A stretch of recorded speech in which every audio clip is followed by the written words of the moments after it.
Are we good with you guys back there? We good? All right, cool. Hey, everybody, welcome to Friday the 13th. Woo! My voice is gone. Much better. So, all of us here from Gun, I'll just start from the left. You got Randy Greenback, our executive producer. You got Wes Keltner, butt technician, also co-creator. You've got Ronnie Hobbs, the other co-creator. You've got Chuck from Ilphonic, head of the studio development, and I'm Ben. I'm just here so I don't get fined.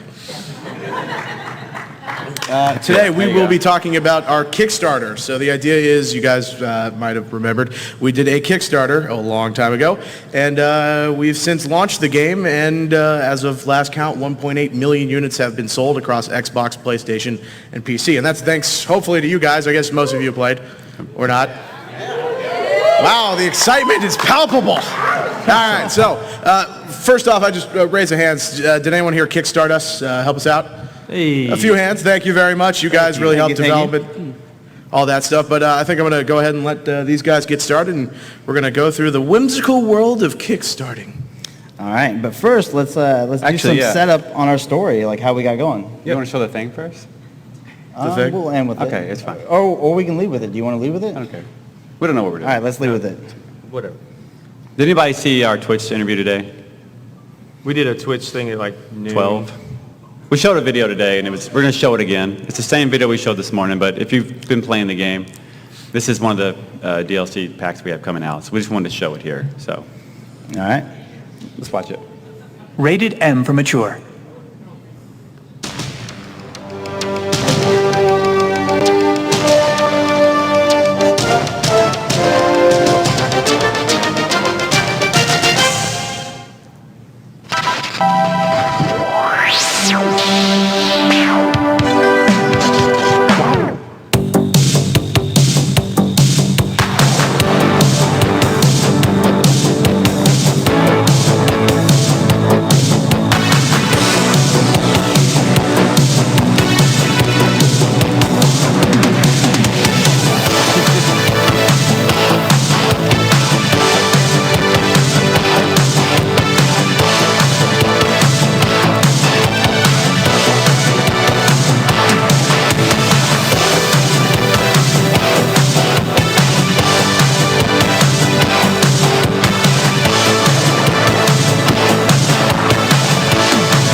So how about that Speedo? Mm-hmm. Isn't it? I heard someone yell out, Deborah, or something when they saw her. Someone's a big fan of Deborah here. Yeah. Yeah. La Chapa? Yeah, he didn't quite get a He's not bikini or a comfortable, Speedo. He's kind of shy, and he likes the Hawaiian shorts. Yeah, you don't want to see that anyways, trust me. He's pretty shy, so, yeah. So anyway, that's something that's going to be coming out soon. We just wanted to show that this weekend. So it's been something we've been working on, and we've had a lot of requests, actually, for skimpier clothes than what Tiffany already has in the game. People want to see more, so thanks to the booty technician here, we perfected some of that. You guys are filthy, every one of you. Yeah, it's all your fault. So soon you'll be running around in bikinis and stuff like that. So each one of the counselors has their own unique, based on their trope. We also rebuilt the clothing system so that there's a little more color variation and things you can choose. So if you wanted, if you had Tiffany that had a two-piece on, you can change the color of the top and then have like a different color at the bottom. And there's different textures and things you can do with clothing. So we saw people were playing the game, and we saw a lot of requests for more customization, and the system we had before was a little more rigid. So we couldn't do that, so we had to kind of go back in and revamp that. So when all this stuff rolls out soon, you'll have a brand new UI in the clothing areas to do more upgrades and things. And Also, some car customization options Oh. are going to be in there too. Oh, wow. I didn't know we were talking about it. Oh yeah, it's in the video. Run over your friends There's with there's a dev video out there that's on our website if you want to go like learn more about it. But yeah, there's some stickers and bumper car things or bumper sticker things and some other little things that you can add to the vehicles to better customize those. And So when you run your friend over, you can do it. Yeah, in style. In a very unique way. So exactly. You can't really tune the cars up because the No. cars have to drive like they drive. Yeah, no, it's not, you're not putting like new rims on the car or anything. You're not slamming it or anything like that. It's more just, you're just customizing with like More different red, stickers more and faster. colors and things like that. yeah. All right, So- let's get to it, all right? So yeah, we're gonna start, for those of you who don't know how this game started and pretty much our Cinderella story and how things came to be and how we got the Friday the 13th license. So we're gonna take you all the way back. What was this, around 2013 when we started? Well, the idea goes way back before that, but it was... When did you call me? That was When did Feels you so call long us? It was ago the now. end of, 2014? We announced 2014. October 31st, 2014. so it was the Halloween. end of 2013 when we started the paper. I started really kicking it around, but I mean, for Yeah. years, like with the different people at other studios or whatever, we've kicked around ideas like this, but never before until 2013 did we actually say this is what we want to do. Yeah. Yep. So it was always going to be an homage to the Friday the 13th series. It was Slasher Volume 1 Summer Camp, And right? I'm sorry, but I mean, I was really stoked that we got the Friday 13th like IP. I'm not even going to say that wasn't the hugest thing and changed all of our lives, but that slogan is like the best slogan. It's pretty of all good. time. I'm If you really- can read it. I'm really sad. It says your sleeping bag will be your body And bag. you'll hear that pretty soon. You'll hear it. I was at Target actually shopping when you sent me that text. And you were I was like, very much remember how ecstatic he was. It was over after that, so. Yeah, but when I got the call from Wes, like he said, "Hey, we want you to work on this game called Summer Camp," and I'm like, "Oh man, I don't do kids games, you know." So, I had no idea what we were getting into until he kind of explained it a little more. I'm like, "Oh, Slasher Volume 1, okay, yeah, I know, right?" Yeah, one of the cool things, the game like has always been pretty much the game. Like the core of the game has always been the 7v1 asymmetrical multiplayer game. Hide and seek plus murder that everybody has played and enjoyed and loved. So that hasn't changed much. It's just gotten better and better once we got the license. But we'll take you way back and show you the trailer in case you never saw it. We're going to play this until you hate it. We play this every panel, and we love it. Oh, we hired Tom Savini, obviously, and then Kane Hodder and Harry Manfredini. Forest green, quiet, tranquil, a nice place to camp. But when the sun goes down, something stalks the forest. You can On laugh. a warm That's okay. June night in 1984, a group of teen counselors are about to have the night of their lives. No one is safe. No one will survive. Because at summer camp, your sleeping bag will be your body bag.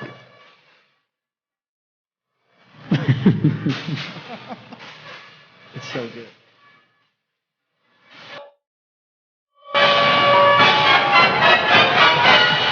Hang on, we're about to hit you with a little teaser here, too. It fades into, like, some wireframe. Yeah. Little did we know that trailer, Kind of kicked everything off. it set the stage for everything, and I would like to think it's because the trailer was really awesome, which it was, but of course we had Tom and Harry and Kane on board, and just the fact that Wes called them and they returned the phone call and said, yeah, we'll work on this game called Summer Camp. Like, we were just And looking then they at each watched other. that trailer and they were like, would you spend like $50 on that? But they agreed to do this, and then that got all the horror community talking about, oh, this might be a Friday the 13th game. And at this point, we hadn't been talking to the Friday the 13th guys at all. We had just announced it. And what happened next? And my phone rang. And, Well, actually, first it was an email. Well, I think it was several well, emails. there was an we email that ignored came for a through bit. first. the infamous from- email. From a party that was like affiliated with Sean Cunningham. And so we saw the email and we were like, I don't know. Sounds fishy. Yeah, it just didn't, like the wording on it, we were like, nah, it's fake. This might not be legit. It's fake. It's somebody like trolling us or something, let's move on. So we ignored it for like at least a couple weeks. It was almost, Easily. We had meetings like every day about this It email. was What should probably we a do? month. It was probably a month that we Are ignored they going it. to steal our idea? Do they Right. want to see our game design? I'm like, and they're just is going to this take real? it? Like, Are they we had going to no sue idea. us? And then the phone rang, and it was Yeah. Sean and his team, and I was like, oh. So- So at first, yeah, I thought we were in trouble, to be But honest because with you. Harry But- ran into... Yeah, Harry Manfredi bumped into Sean at a convention and was like, oh, Sean's like, hey, what are you working on? He's like, oh, I'm working on this game. It's called Summer Camp, and it's kind of like Friday the 13th. You should check it out. And Sean he did check it out. And then he was like, oh, this is awesome. And so he gave us a call. And, yeah, we were really scared at first, thinking we danced too close to the fire and we were about to get It's shut like, down. that's it, we're done. Shutting it down before we even start. Right, but Time it to go was work at the Target. complete opposite of that, and Sean was like super cool and was really into the idea and loved that we were, sort of paying homage to what he had created, and Yeah. he kind of saw, I guess, a little bit of that spirit that he had when he first made the first film. Kind of saw that in our team and saw that we were kind of scrappy and we're definitely in love with horror and we're doing it the right way. So he was like, "Man, you got the band back together, but you're kind of missing the lead singer." He's like, "So That's what he said. how about me and the license?" We were like, "Heck yeah!" So Yeah. that's kind of how that came to be. But he didn't give us money with it. No, No. there was no money. So, there. No money. Kickstarter, right? Hence Kickstarter. Hence Kickstarter. Yeah, so has anyone here ever backed a Kickstarter other than our game? You guys back it like, okay. Have you ever been burnt on a project? Have you had, yeah, we've all been there. I think we've backed 100 projects probably between all of us. Easily. So before we were involved in Kickstarter, there were things we didn't know as a consumer. And you always wonder, like, what's it like? How do you take money as Kickstarter and how do you allocate that towards a game and how do you actually pull it off? Because there's a reason you're going to Kickstarter. It's because you don't have a lot of money. But the hard thing is taking the money that you do get, which isn't a whole lot, and making a game. So it's almost jumping into the fire and hoping that you don't get burned. So hopefully we have some good knowledge today that if anyone's watching at home, they're thinking about starting a Kickstarter, that we can help if a little bit at least. So. Yeah, I guess the biggest lesson we learned is planning. Like, you need lots of it, as much as you can get. Like, do your research, spend as much time as you can diving deep and figuring out what's worked before and what's working currently. We did 3 months of planning, like leading up to the Kickstarter. I wish it was like 6, easily double that. Yeah. That was one of the craziest times. Like, we were just spitballing. We didn't know what to expect. We were coming up with like lists of reward tiers, what our stretch goals might be, and we were constantly reorging them and changing them, cutting some, adding more, and just trying to figure out like what's the best foot forward we can put. Right. Yeah, and Chuck will tell you this too, from a development standpoint.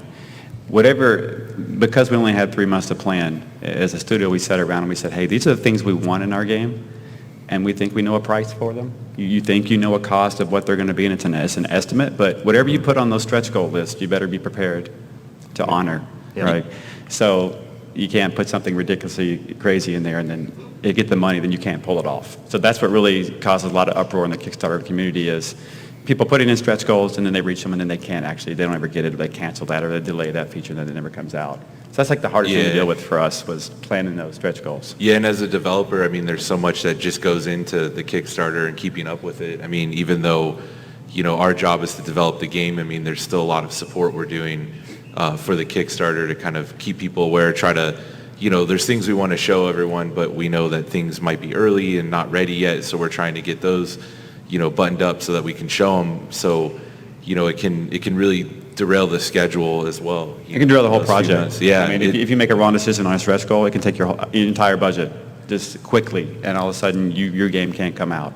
And the crazy thing is you plan your milestones and dates and when you sign up to do the Kickstarter, but then everything just kind of rolls in over time. So it's not like you can schedules change. hit the ground running as you move, Yeah. So. Right.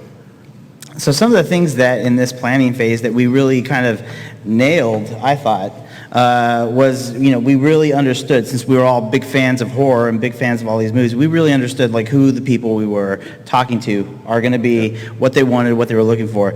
So it was really just a matter of like figuring out how we're going to pitch it and tell that story. So, we lined up a bunch of people. We started working with Adam Sessler, and we started figuring out how we're going to deliver this to everybody else. But while we were prepping that, we had this really awesome idea, and I forget where it came from, but we had been talking about it. I think Wes ended up gelling it. It was the VHS recorder. Oh, yeah. And, this is how we were going to kind of build anticipation and get everybody interested in what the heck this summer camp game was going to do when this VHS tape dropped. Yeah, this was a website. It was a website that had and the ticker was the timer that was on the VHS, and it was counting down, of course. And then when it hit 0, the top loader VHS animated. It drop down and press play, and it showed the first trailer that summer camp is actually Friday the 13th. So that's how we unveil was at that second, and at that same second, our Kickstarter page activated at the same time. So just trying to sync all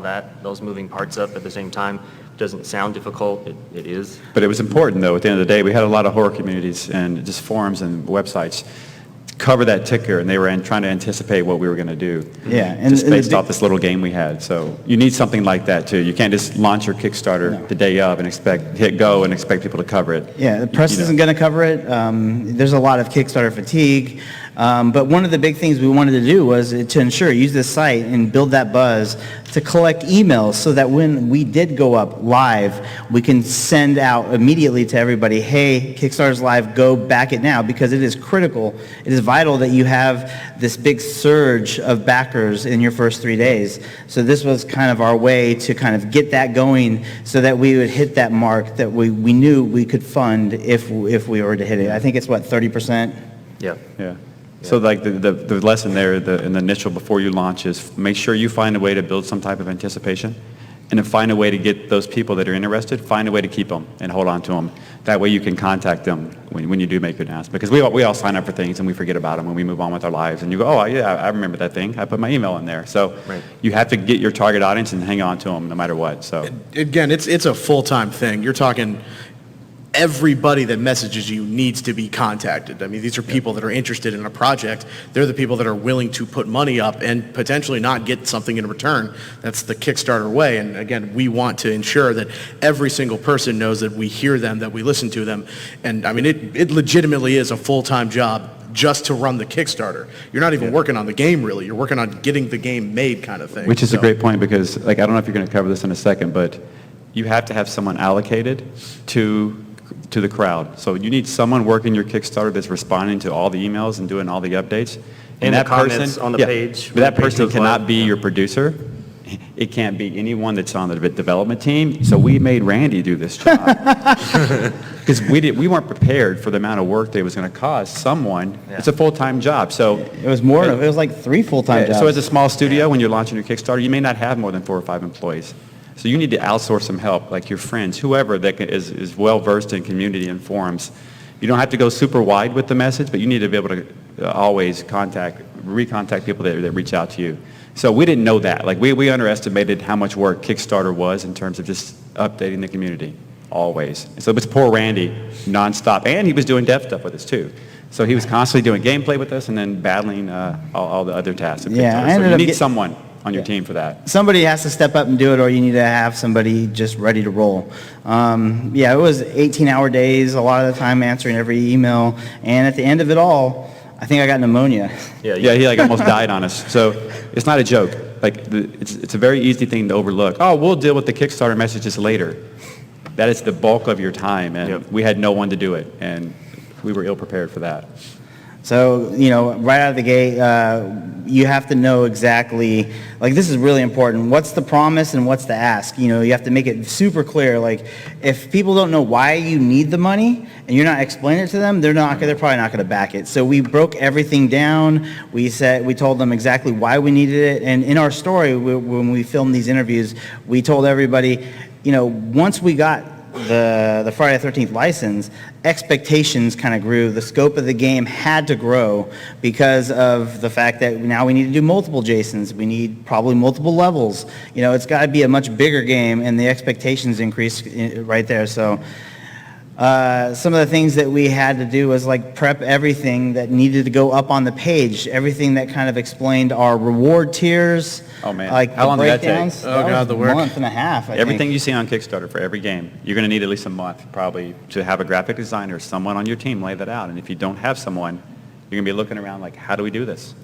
It takes forever, and it took us a long time. Or you're going to have a very boring page that it doesn't get money. Right? Scroll real quick, and they're like, man. You're like, if they can't take the time to make that part great, then I'm not going to trust them making a game. Yeah. So you're going to spend a lot of your money on hiring a graphic designer, or someone on your team's going to have to do this. So That's one thing that you don't know until you hit the button to sign up. And they go, here's a million things you need. And you're just like, oh my God. Yeah, and what we wrote the copy once, twice, 3, 4 times, had it reviewed by everybody, and then if you have a license involved like we did, then all of a sudden what you think you're done with your page, but no, it has to be approved. Yeah. So it has to go to like Warner Brothers, like all the people have to kind of check it off, and everybody wants to make a change here and there to, because some lawyer said this or that or whatever. Yeah, these are all easy things to overlook that you just don't We know were because you down to haven't the been through wire, it. I think. Like literally like a day before, we still had not gotten final approval to set our page live, but we had all this buzz building and we had the VHS tape that was going to drop. Everything And we was couldn't ready to stop the roll. tape. We had the date planned perfectly. And so yeah, you can't take anything for granted. Yeah, don't skimp on this section if you're ever going to do a Kickstarter. So we'll play the trailer, the original trailer, right here. This is the Kickstarter? This is the Kickstarter trailer.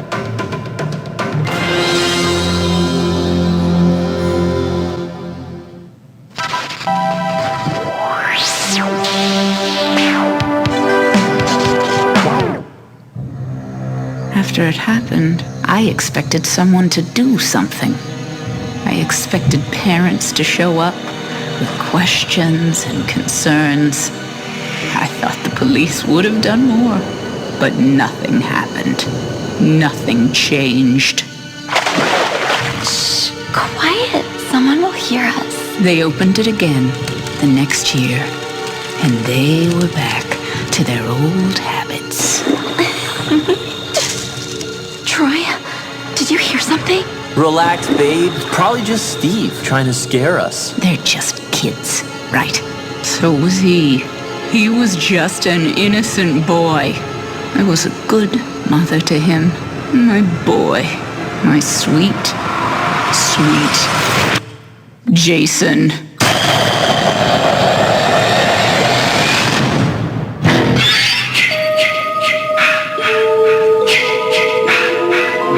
It says painful. It is.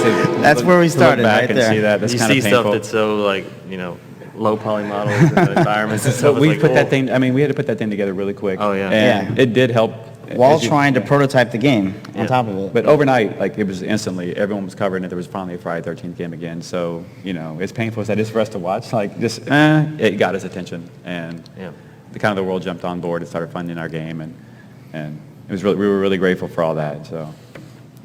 So after we did our launch, like one of the things that we knew going in we were going to have because of our research that we did up front was that we knew we had to plan out our press bumps. Like literally, like what are our touch points with the press? What are we going to say? What are we going to talk about? And how often are we going to do that? Yeah. Because there's this part of the project, every Kickstarter project, this long middle where everything kind of just stalls. And you got to keep pumping it and pushing towards that end stretch goal. Which is also why we chose, I think the Kickstarter began on October 13th and then ran until November 13th. Which was Friday. Right. Yeah. And so it ended on a Friday the 13th, but in the middle where it's usually the lowest was at Halloween. So we got to bump So up we again. chose on the calendar a time that we thought may give us a little more juice when most Kickstarters hit their slump. We were hoping to see it, an uptick just because people were sort of in the scary spirit. And that happens to all Kickstarters too. Like that's a thing that people don't think about. They're small companies. There's 4 or 5 people together, and they don't really think about the marketing. You have to have people interested in your Kickstarter the whole time, right? Even throughout the development. How many times you back a game and 2 years go by and you forget you did it? You're like, wait, did that game come out? I paid for it. What happened? Right? It's because no one's talking about it. It's because the media is not talking about your game anymore because you're stuck in a development hell and you're trying to just finish the game on the budget you have and you forget to get people to talk about it. So that's a big part. And we were able to plan that with PAX panels. I don't know if you guys have ever been to our other PAX panels, but we try to show something at each PAX panel. We try to keep people interested, and that's a big part of keeping your project alive. Oh, yeah. And as a developer, it was kind of a whole new way to Oh, develop. he hated us too. Oh, by the way, Chuck, next week we need a video for PAX East. Yeah. Sorry. I'd be like, but we had this milestone with you guys. We're like, we're sorry. supposed to have like first playable, and now we need this video, and so it's tricky because we're trying to keep the community engaged, and we're trying to give them a window into development. But as far as a developer, we're used to kind of just going away. Maybe we work on a game where a publisher would announce it, and then you go away for 2 years, and no one hears about it, and you kind of have the time alone with it, but this was always, we're always trying to show stuff. So it was a challenge, but it was also very, I guess, cool to see because there was great responses from what was coming out from everything. So it kind of kept the team really just encouraged to move forward, It is a difficult piece of this if you're considering going through Kickstarter to make your own game, is that you do have to show a lot of assets and things that are obviously not ready yet. Like, they're not ready, and they're not the best thing that you can make, but you still have to, because there's people that will read every word on your page, on your Kickstarter page, and there's people that don't want to read anything and they just want to look at pictures and videos, right? You need to provide both. And so if you don't have, you have to have those assets to provide. It's just very, very difficult because, again, that if you had more time and money and everything else, that it's going to look a lot better, but it is what it is at this point, and you have to just kind of be okay with letting it go. But you feel obligated, right? Yeah. Like you owe your Kickstarter backers progress updates, and they want Right. to see the game in action. But when you show them, they take that and they put it out, and press covers it, and they grab your images, and they go, new screenshots for Friday 13th, which is great. Right. And you're like, man, those weren't really supposed to be out there. They were just for our Kickstarter backers. They're like super pre-alpha. And then people Right. judge you, and they go, this game looks like shit, right? And we're like, we showed that stuff really early. The early, the pre-alpha. early, So it was fine though. It gave them a look at the game, and it was all for our Kickstarter backers. Sure. So it's kind of like making a pizza. Like, you're in the kitchen, like rolling out the dough, putting the stuff on it, and somebody walks in and goes, "Oh man, pizza's sweet. Can I have a slice?" And you're like, "Dude, I haven't even put it in the oven yet." And they're like, "No, I know. I'll eat it." And you're like, "Okay." And they take a bite, and you're like, "It tastes like shit." And you're like, It's not I told you, good. dude, it's not done yet. But for some reason, there's some people have a hard time like connecting that. I think a lot of it just comes from if you haven't really been in the trenches and make your own stuff, and then it's really scary to show your stuff when it's not done yet. So Yeah. But it's a thing you kind of have to do when if you're going to choose to do a Kickstarter. Which you also need someone showing that stuff. Back to the previous point, have someone in charge of all this, and it can't be building your game.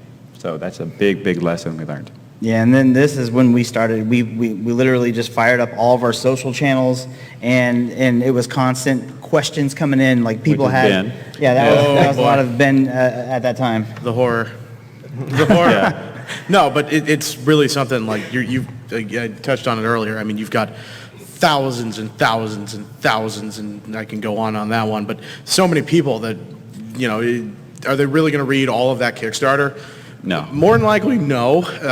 So it's really kind of a droning effect where you're like answering the same thing over and over again, but you got to remember these are people that are, they've got money and they're like, hey, these guys, I could probably give them some money and they'll give me a game. That'd be pretty cool. And that's how they're looking at it. And, you want to answer each and every one of them with the same enthusiasm, which we generally do until we're like 40 hours awake and then pass out and on a couch at the office. But again, these are things that you have to be prepared for if you're going to be doing a Kickstarter. You have to have somebody completely dedicated. I mean, you go from, especially at Spikes, I mean, there's thousands and thousands of tweets coming out every couple of minutes. I mean, it's almost impossible to follow that. So if you're going to be doing a Kickstarter and you have a lot of people interested, you got to be prepared for that. So The downside is no one cares about your game, and you don't have to have anyone answering them. So it's kind of in the middle. It's a double-edged sword. Exactly. It's a No, good problem to have, but you have gotta to be have ready, someone yeah. to do it. So.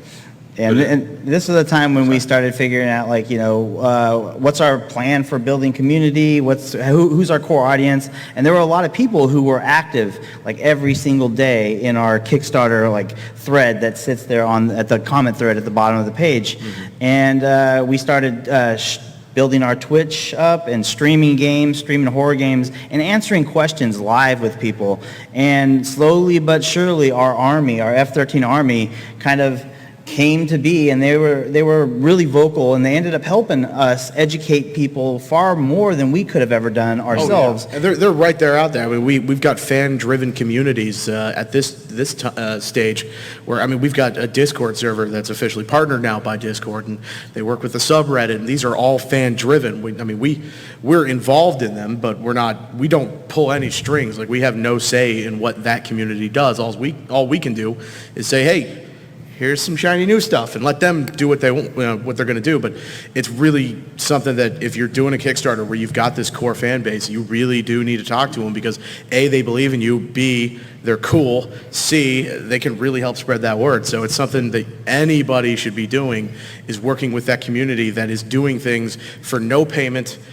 they've actually given you money and that believe in you. I mean, if they believe in you, you should believe in them. So the more that you, I mean, we're absolutely thankful for all of those people that run our Discord, that run the subreddit, they're on our forums. And even when they're like, hey, stop sucking, we still appreciate that because they care enough to talk about us. So when you're doing that as a Kickstarter, that's something I'd absolutely invest a ton of time into. Yeah, and be genuine always. Like, that's the key. Like, actually be friends with the people. Don't just pay them lip service and ask them to do something for you. No, you have to really care about them, and they care about you. And that's just how it works.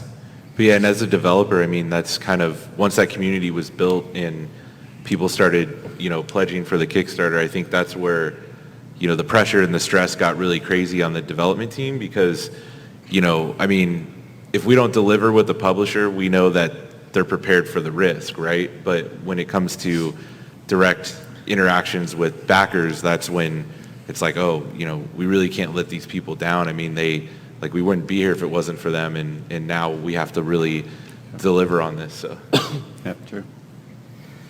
Here we go. It's a good one. It's a good Yeah, one. this is technical probably, stuff. where all the lessons were learned. I mean, and these were hard realities to kind of take in. But first and foremost, if you're thinking about kickstarting a game, it's not free money. You're not going to just flip on the switch and money just arrives at your doorstep. It does not work that way. It is a lot of hard work. Sometimes harder work to do a Kickstarter raise than it would be to go out and actually get investment of the game. Oh, it's hands down way harder. Tenfold. I mean, way harder. Unless, if you're not plugged into any type of groups that can get you money, venture capital, private investment, whatever, if you have zero connections in that, it may take you time to get your foot in that door. You're going to work harder at Kickstarter than that. Yeah. Even if you know zero people in that world. yeah, but especially from a consumer perspective, you hand someone your money on Kickstarter, and they get it, and you expect them just to build the game with it. But in reality, they have to take that money, and it goes to 1,000 different directions. Well, then they have to 30% of it's gone already. Exactly. Yeah. So Kickstarter takes their 30%. So just and go ahead and know it's gone forever. Yeah, taxes gone. Yep. All that money, it's all taxed by the government, every penny of it. So that has to be accounted for. There's fees associated with it. Kickstarter actually takes a cut of all of your raise. And a lot of people don't know that going into it, but you have to plan for it because that money is gone. It's not going to the game, it's going to Kickstarter. Yeah. And they built that platform that they deserve it. To buy, Yeah, and we really saw a big win with our campaign timing. Like Wes was saying earlier, we started it on October 13th and it ended on a Friday the 13th. So not only did we have Halloween, but we had that big bump on a Friday the 13th where the press was going to follow up no matter what because we were the biggest story that day in games. The Kickstarter for Friday the 13th is ending on Friday the 13th. So you have to find creative ways and look for places and holes that you can fill with your Kickstarter and schedule it and try to find the best timing for that. And Twitch is a great tool for that, and like Randy utilized that very effectively because even at the start I was kind of confused. Randy's like, "Oh, I'm going to set up a Twitch during the whole Kickstarter," and he was playing like every Friday and then continued that every single Friday until the game launched. So almost 2 years, 18 months. Yeah, as long as possible. And I was like, "You're going to do what?" He's like, "I'm going to play other horror games and talk about those games and our games." And I was like, "Are people going to care about that?" And he's like, "Yeah, let's just do it and see what happens." And it took off. It was a genius idea. Outreach. It was really It's smart. a great place Staying for in the core community to really have that interaction. Every Friday night. Yeah, somebody Hang out. talking directly to them in some way. And as it grew, I mean, Wes shows up, I show up, sometimes Ronnie and Chuck, you never showed up. I'm kidding. We would watch him every Friday Oh night yeah, in the studio. it's this thing Fun, with our community that, I mean, We're working. yeah, Randy's usually, he still like, does "We're it. working." Yeah, I haven't had a Friday night doing stuff and out for a very long time. Yeah. But the free money thing too, people think that as developers you hit a button and you have unlimited amount of copies and you hand the Kickstarter that copy because they gave you money. Well, those copies aren't free. We don't just get those copies from Microsoft, Sony, and Steam. Most of the time they cost money, so we have to take your money, which we're supposed to be using for development, and then turn around and hand that money to people and get your copy of your game and hand it back to you, like a middleman. Yeah. While taking a very little bit of that money and making sure that it goes into the game development. So that's a lot of things people don't know that. They expect that, we can get free copies of our game. You still have to buy them.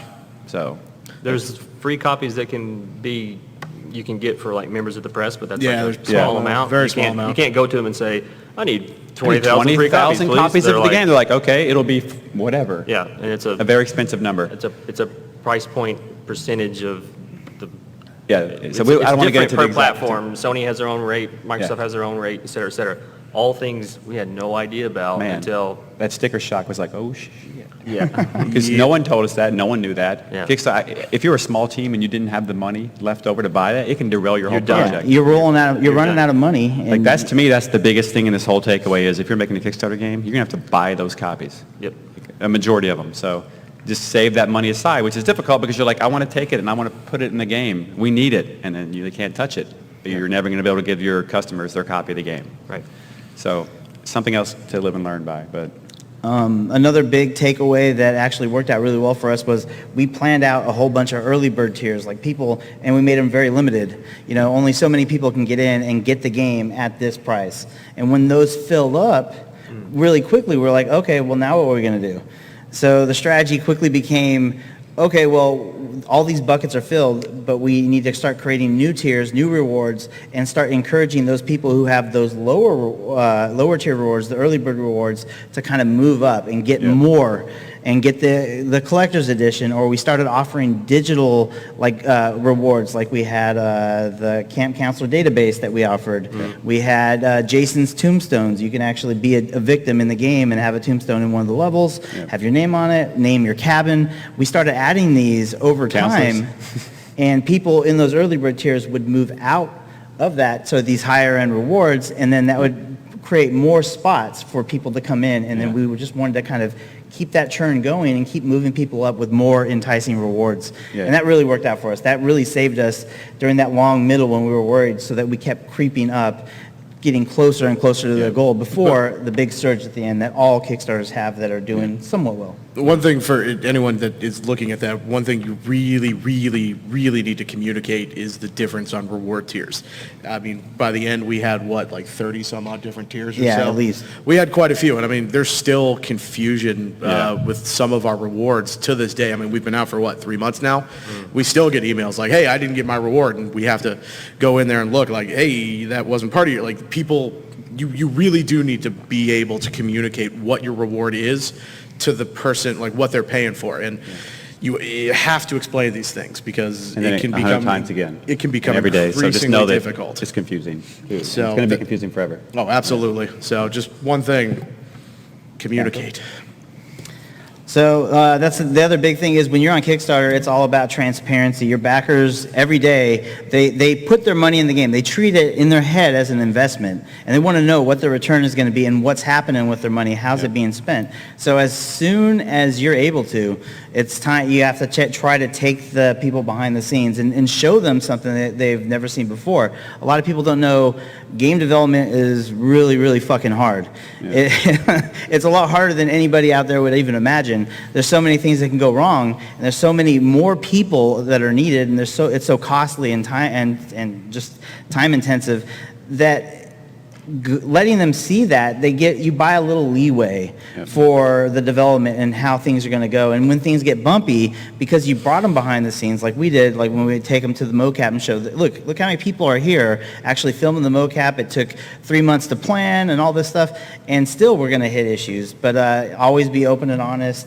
Letting them know that, and actually showing them what it's going to take buys you a lot actually down the road. The general public's probably going to judge you on the quality of the assets that you're showing along the way, because that's what we do as consumers. We look at it and go, oh, that sucks, even though it's not done. But your hardcore fans and your backers will appreciate it.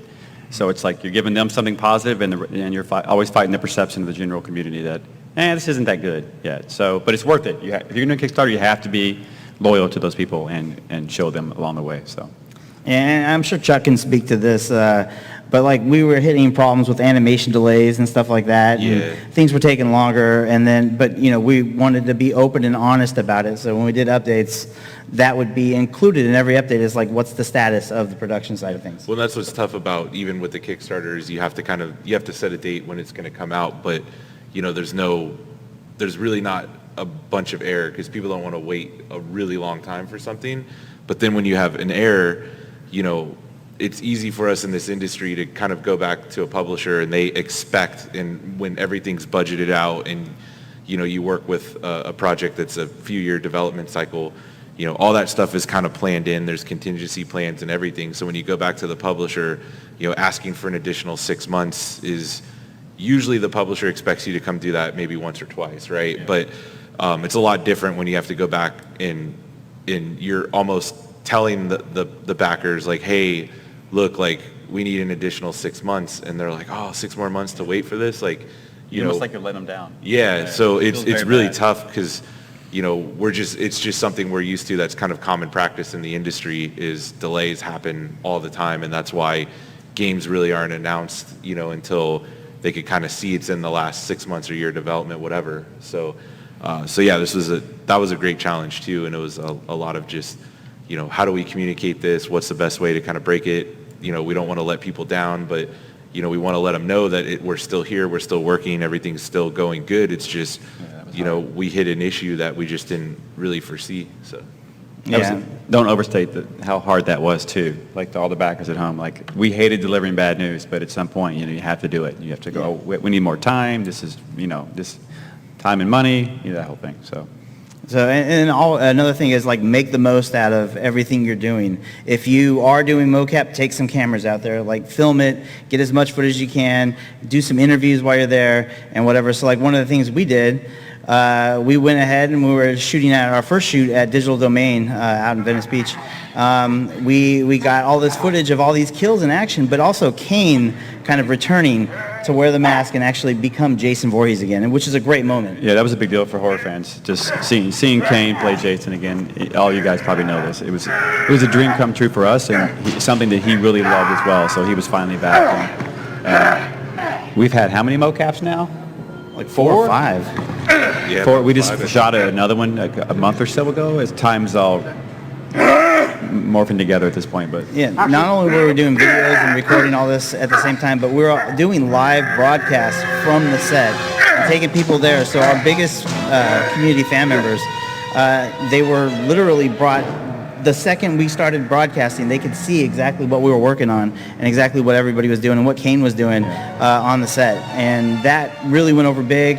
And every time we go out and do one of these mocap sessions, even now, post-launch, like we always will do a Periscope, we'll record stuff and put it in the video. We just added stuff to the new dev diary. Yep. This is all scalable too. You don't have to have a huge project to turn your camera on and capture you working at a desk working on animation or something. So you may not be going to mocap studios like this and having famous horror people working on your game, but you can show your fans what you're doing, right?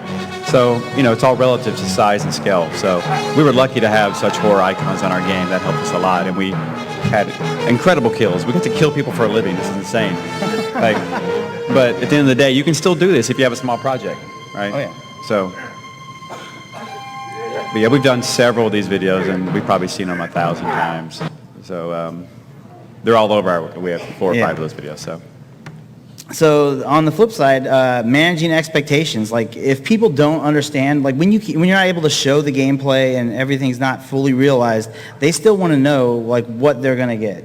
And one of the ways we went out and did it, we kind of did overviews, like top-down views of like gameplay moments that we anticipated would be in our game as best as we could. Like we were still in a prototyping phase. Things weren't 100% locked down and nailed down. Everything was being tweaked and balanced. But we had the core of the game there, but it didn't look good. There's no way we could have shown what we had at the time. Mm-hmm. People would have just been upset and freaked out that this game is not going to come together. I mean, that's any game. Yeah. Like, any game you've ever played that you love, at one stage, it was hideous and broken and ugly. And it's what's shocking about that is it's that way for a very long time, actually, until it gets closer and tighter to a polished stage. There's a lot of stuff that's just not ready to be shown. So when you see trailers and stuff for titles, it's usually like, sort of a beauty corner. They take one area and they sign a team and they like make this area right here really pretty, and the trailer takes place there, where if the camera had panned back and shown you the rest of the place, it's a dumpster fire, right? Like, it's horrible. It's not a light switch, right? Turn it on, the whole map's done, it's awesome. No. You do little sections. So, yeah, doing these little, because we knew that our gameplay was different, and it was hard I mean, you can explain it now, and all you guys that have played in the room, you're like, yeah, that's easy. But if no one's seen it or played it, it's a little difficult to try to explain exactly what you're doing in the game, because some people think, that sounds boring. You know, like if you're trying to say, oh, yeah, you just, Survive. Jason's just trying to kill you, and you have to hide and get out. Yeah. You know, they're like, Okay. But so we knew we needed like some type of visuals to try to describe it and explain it and say, you know, this is how our game is going to work. So we just took basic, 2D art and animated it a little bit and made some videos and had Sessler do some VO over it. Yeah, it ended up working really well. People kind of got the idea. In a nutshell, we had like 5 of these videos, 5 or 6, and they're all like a minute long. We'll show you one real quick right here. Of course it helps that Adam Sessler's narrating and he's part of it. Of course, we know that. So, and he said hi, by the way. The phone will spawn randomly on the map every match. Here we have 2 counselors who are working on the phone. Remember, this takes time and you're vulnerable. Jason is coming, and one of the counselors is trying to distract him as the call is made. The police have been reached. You now have 10 minutes to stay alive and avoid Jason. Good luck. Good luck. So it doesn't have to be fancy. It doesn't have to be some kind of big production. You can do something that simple and give people an idea of exactly what the game is going to play like, even way before you want to show it. So at the end of the day, we ended up hitting our goal. We achieved our crowdfunding milestones, but people missed out on it. Like, we got the word out as best we could. Obviously, that was our goal, but not everybody heard about it. Even hardcore fans were still a month later, 3 weeks later, 2 months later, or whatever.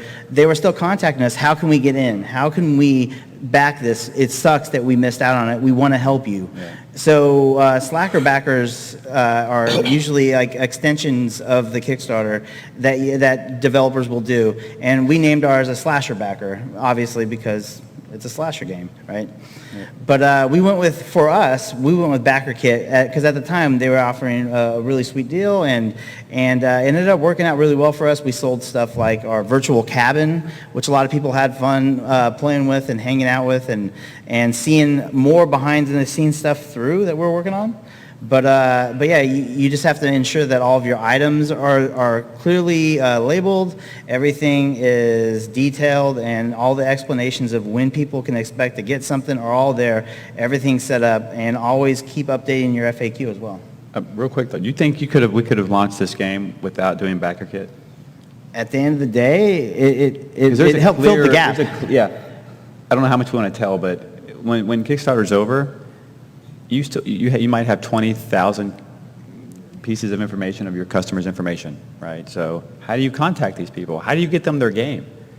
Yeah. How do you do any of this stuff? Like, it's just handed to you in like this Excel spreadsheet that's not laid out. Imagine that. Effectively. So you're like, yeah, we finally did it, and you have all this money, and you're like, we might pull this off, and they're like, how do we get these people their stuff? How do we contact them? This is an Excel spreadsheet of 20,000 people.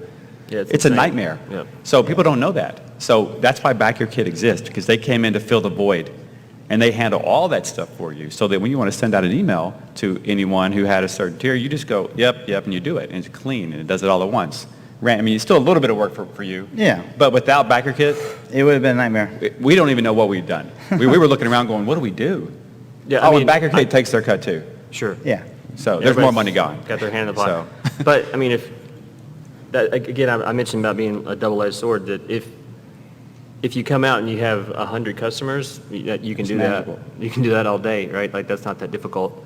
It's still going to be sort of gobbledygook, like what you get in the Excel spreadsheet, but it's 100 names. You can figure it out. But when you have 20, 30,000 of them, 44,000. Oh, there you go. That we ended up with, yeah. It's difficult when you have an Excel spreadsheet that's, I don't know how many pages long, but like, it would actually take 12 minutes to download it. But then you can't even send the codes to those people. You have to do it one at a time. One at a time, yeah.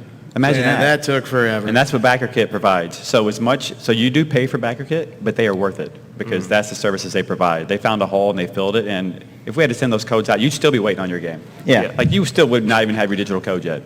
Like it would be 3 months later, we'd still be like manually one at a time. 44,000 emails. Randy, where's my code? Yeah, like that's what we did. It's coming. That's something we didn't know. No one told us that. No one that I talked to about Kickstarter told me that or even went through that process. So it was, if you're going to do that, be prepared for, you need backer kits. So. Yep. And you always want to have an end date as well. You just have to plan it all out, and then you're going to transition to a pre-order page, which is what we did. And during this whole process, we also kicked off a beta. Who played the beta? Awesome. Thank you. Yay, thank you.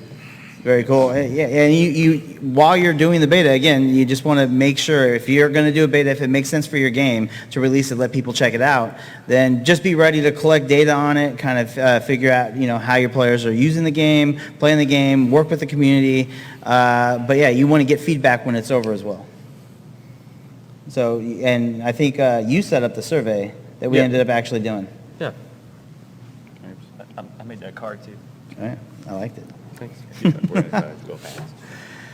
So, and along with that, collecting data, like we started figuring out, some of the things that took time, and what people didn't like, what they did like, and started tweaking and balancing the game with that information.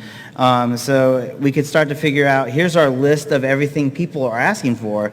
Here's what people are asking for most. And then that kind of falls into, like, now what do we do? Like, we have to figure out the plan and then stick to it because, you do the beta, now it's time to get ready to launch. Yep. Yeah, real quick, you have to figure out, do we change course based on community feedback, or do we stay the same? Right. And it's a little bit of both, honestly. So if you're going to do a beta, be prepared to take actual feedback and put it in your game in some sort of way. So. Yeah, and if you don't do it, there's a lot of companies that will do a marketing beta, and we definitely didn't want to do that. We wanted to do an actual beta and actually listen to what people were saying and incorporate that feedback, and then we released a video to kind of show after the beta, here's all the changes we made. We talked about throwing knives, the cars can run you over, but we were very open with that and how the flare gun would work. All that kind of changed because of actual feedback that we were listening to the community like we always promised, and ended up implementing it, and it made the game far cooler, and everybody agreed, like, all those changes from the beta were really solid ones. This is a slide. Stayed the same. This is a slide that usually sinks your company right here.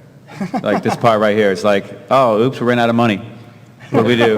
Chat what? Our backers think the game's coming out in 2 weeks and we have no money left or something weird. Like, it's what happens. Kickstarters fail at this stage. QA process, all that takes forever. So whatever you think you need for QA, right? Double it. Yeah, at least. We stopped that process kind of early, like externally, because it's just, it's expensive, and we had to bring it internal and do the best job we could with who we had. But then that was taking, like, our producer, pretty much our producer and associate producer were working with our, one other QA guy internally, and they were like, taking all their time up, and we're trying to stay to a schedule and everything, but now they're testing all times of the night, and we would all CERT, go ahead and add 2 months to CERT. The certification process. Go ahead and double it, because you're going to fail CERT. And we just had this like checklist that we would go through, and we're like, does this work? Okay, okay, just for the CERT process, because usually you can, when you work with like a large publisher, with a multi-million-dollar budget, you can just go to them and basically say, hey, like, test this all for the certification issues, and they bring you a report back, and then usually they have internal people to help you even fix that. So yeah, Kickstarter, you're not going to have that luxury at all. So just know that in advance. Yeah. Another thing we found out when we were building this, like, this is crazy, but people who backed the game, paid good money, never contacted us, never followed up, never completed their surveys.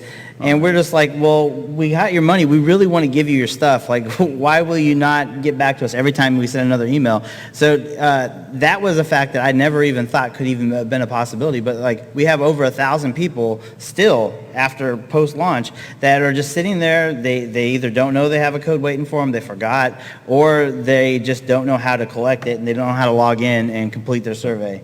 So it's going to happen. You just have to let it roll and know that a year later they might ask for their code, and you have to be ready to send it. Yep. So this is probably the last slide we'll end here. We'll do this. Physical is hard for indies. Like, you just don't have the infrastructure in place to plan and prep and get everything ready and rolling for the box art, pressing the discs and manufacturing them, submitting for, certification of that. I mean, it's a lot of work. It's a huge pain. A lot of paperwork, right, Ben? Please Was there help anything me. You just want to tell people This is a cry like, for the real help. secret here? You can't- can't make games. You can't press the disc if you haven't moved 3 million units. I'm sorry, if you haven't made $3 million or 300,000 units, you're not Previously seeing- in your you can't publishing press the career, disc. yeah. You can't even make these games unless you're a publisher, so to speak. Right. So if you're a Kickstarter company, you can't even make retail discs for the customers who bought the retail copy because you can't make one. And there's minimum orders as well. Yeah. So you can't just go, hey, Sony, I need 1,000, or Microsoft or whoever, I need 1,000. They go, no, nice try. No, they have their own minimum orders, but you can't just order what you need. Even if you could make the disc, which you can't because you're not a publisher. Right. So you have to go out and get a publisher, which then takes part of your money as well. Correct. They do a lot of cool stuff for you. Sure. But we didn't know that. Right. Like, no, you can't make games. We're like, oh, shit. Yeah. We can't make our physical copies. That Oops. sums it up. Yeah. So Wes had to spend 6 months with every publisher on the planet trying to get meetings. You're going to go through that, and we have an awesome publishing partner now. Yep. So luckily, that's not a problem, but just know that you can do that. So Yeah, don't wait to the end to figure that out. Like, start planning this early on. Start talking to people Yeah. from the start as soon as you can, because if you're truly independent, you're going to need to partner up. Plain and simple. Sony's a little more lenient. yeah, they were. Yep. They were very lenient, but everyone has their different policies, and they're going to not feel good in your wallet. They're going to just Yeah. know. Oh, we I good. don't know if we have time, but Yeah, we got 3 minutes. Yeah, I think we have like 5 we minutes. usually hang out afterwards, and if you guys want to talk, we can do that again. Sorry about the lack of QA, but Yeah, we'll be out I'll there. be around for a while. If you Yeah, we'll be out there. Jack. we can probably take one. Yeah, We got, who's yeah, got we the got most one. important question here? That guy. Or just a question. Wait, before you. We can before just you do it till they ask, kick us out. Go. The entire world is watching. What is your question? What happened? What do you mean by that? There's a. Okay. Xbox launch problems. gotcha. From the launch, or are you saying just? Yeah. Okay. Servers and memory link?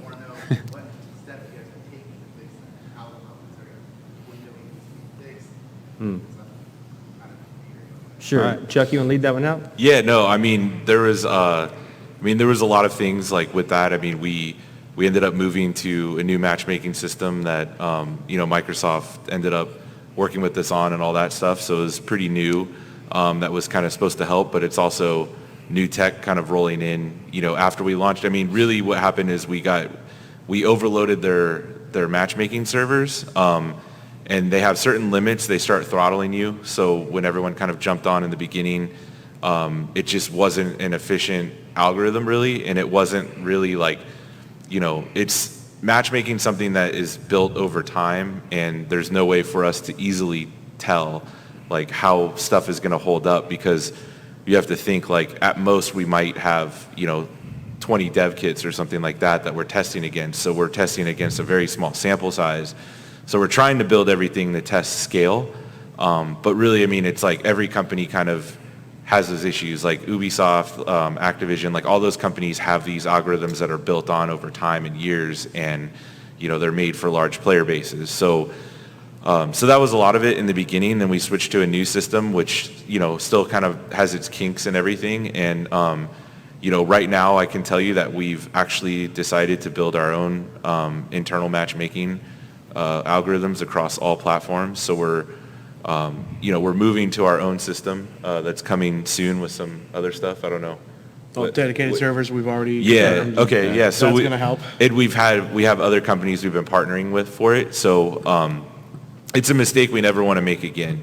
It was I don't know. It was a big problem for us. We were, as a dev team, we're pretty embarrassed by it, but it's tricky because it's not like it's crazy because you can't just connect to this system and debug it either. So I can't connect to live and start debugging and seeing like, hey, here's the sample size of what's coming back. Here's the people. Let me tweak this algorithm. It's like we kind of just do it, and then, patch goes through QA, and then it goes through certification, and that might be 2 or 3 weeks from when we did it, and then it kind of comes out the other end, and it is what it is, and then we learn from it, and then we try to fix it, and we're always shooting in the dark. So, we feel like the new system we're moving to is going to be a lot more solid and just really help to make sure you can play with everyone, match with everyone, and all that stuff. And then, once that works, it's like we got it. It's going to be ours forever, and moving forward with other things, we know it's going to hold up because we've had hundreds of thousands of concurrents. So there was also the memory leak issue. Yeah. We had a memory leak issue as well that we were battling against. So we were fighting the memory leak issue on Xbox and the server issues. So we were trying to move to the new matchmaking system while also fixing the memory leaks. And when you have a team that's tiny, because though you don't get that money right away, when you sell a copy of the game, it's a couple months before you get money. So by the time you launch your Kickstarter, you're out of money. So you can't hire new people. Even if you could hire new people, I don't know if you've ever been hired in a different state, you got to sell your house, move your family, quit your job, put your 2 weeks in. It takes a couple months to hire. This is highly technical stuff. Yeah. So anyway, it was an uphill battle for that for a long time, and we sincerely apologize for it. It was really embarrassing to us as a group, and it was not fun at all. So. But anyways, we are out of time. Thank you guys for coming out to the Kickstarter, for our Kickstarter panel. Jason, make sure you check out our Twitter. You might see something funny. But again, we'll be out there. Yeah. Thank you guys for coming. Yep. And we will see you soon. Thank you. Thanks.